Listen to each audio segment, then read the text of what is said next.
গত 18 তারিখ ত্রিস্তরীয় পঞ্চায়েত নির্বাচনের মনোনয়ন জমা দেওয়ার শেষ দিন মোহনভোগ ব্লকে ভারতীয় জাতীয় কংগ্রেসের পক্ষে নেতৃবৃন্দরা, কংগ্রেসের সমর্থক এবং কংগ্রেসের যারা প্রার্থী হয়েছিলেন এবং প্রস্তাবক ছিলেন, সবাই মোহনভোগ ব্লকে মনোনয়ন জমা দেওয়ার জন্য ওনারা যান।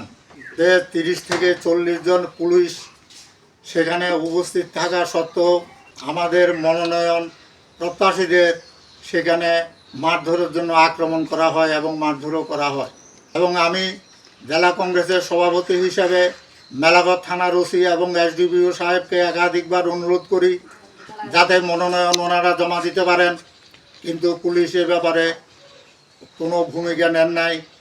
আমাদের মনোনয়ন যারা জমা দিতে গিয়েছিলেন এবং যারা প্রস্তাবক ছিলেন তারা প্রাণ নিয়ে বিজেপি কর্মীরা ওদের হত্যা করার জন্য, খুন করার জন্য গভীর চক্রান্ত এবং ষড়যন্ত্র করে, এবং সেই জন্য আমাদের কর্মীরা কোনো রকমে প্রাণ নিয়ে সেখান থেকে পলায়ন করে ওনারা বাড়িতে চলে আসেন।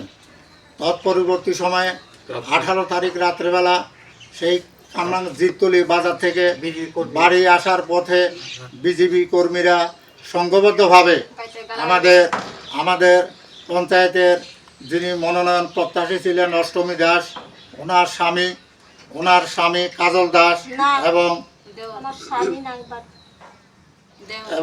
ওনার দেহ কাজল দাস ও দুলাল দাসকে মাথাতে হত্যা করার জন্য মাথার পিছন দিকে আঘাত করে। পরবর্তী টাইমে মেলাঘর থানাতে যখন আমরা এই ব্যাপারে অভিযোগ করি তখন থানা কর্তৃপক্ষ এসে ওনাদের সেখানে উদ্ধার করে নিয়ে মেলাঘর হাসপাতালে সেখানে নিয়ে যায় এবং ওনারা এখন চিকিৎসাধীন আছেন।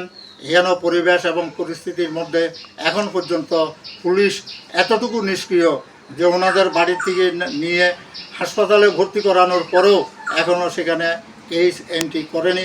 সেটা অত্যন্ত দুর্ভাগ্যজনক। আমরা এখানে আসি, কামরাঙ্গাতলিতে আসি এবং সেখানে যিনি আক্রান্ত হয়েছেন সেই আক্রান্তদের, বিভিন্ন ধরনের আক্রান্তদের পরিবার পরিজনদের সাথে কথা